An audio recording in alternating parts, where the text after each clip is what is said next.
So what's the difference between an addendum to a contract and an amendment to the contract? There is a difference and you have to know, and we're going to discuss those two things in this video.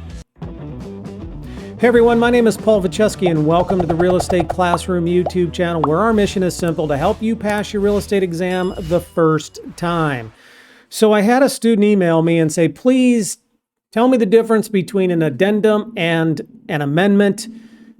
They're already starting their training with the real estate company. They're not licensed yet. And she was really confused because the real estate company is telling her one thing, and then some of her materials that she's studying for her exam is telling her something else. And this, folks, is a prime example of one of the problems that students have when they start to get the cart before the horse, when they start their sales training at the broker that they want to work with before they pass their exam.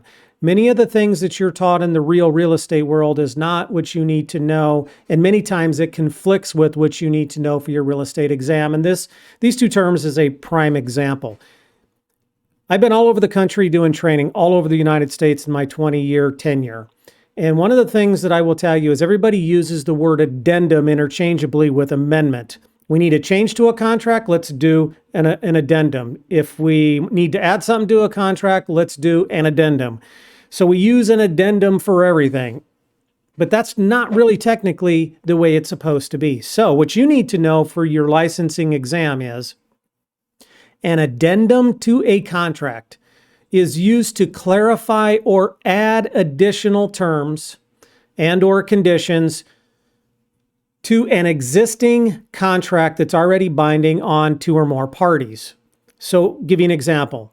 Maybe we have a purchase contract and we need to add something to it. So let's say, for example, the original contract did not call for any home inspections whatsoever.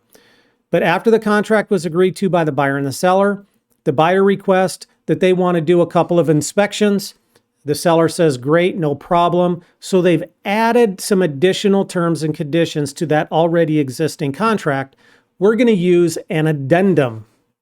Now, if we need to make a change to something that's already part of an existing contract, then we use an amendment to a contract. So let me give you an example. Maybe in the purchase contract between the buyer and seller agreed to a October 15th closing date, but they need to change the date to October 29th. So we would use an amendment to a contract to change that already existing October 15th closing date.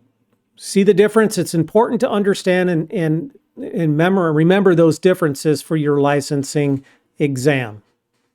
If you're going to continue studying, hit that video right there. If you have not subscribed to the channel, click the little circle here. Comments and questions down below. And if you're an existing agent, love to know if you use amendments and addendums in your area where you practice real estate. I'll see you in the next video.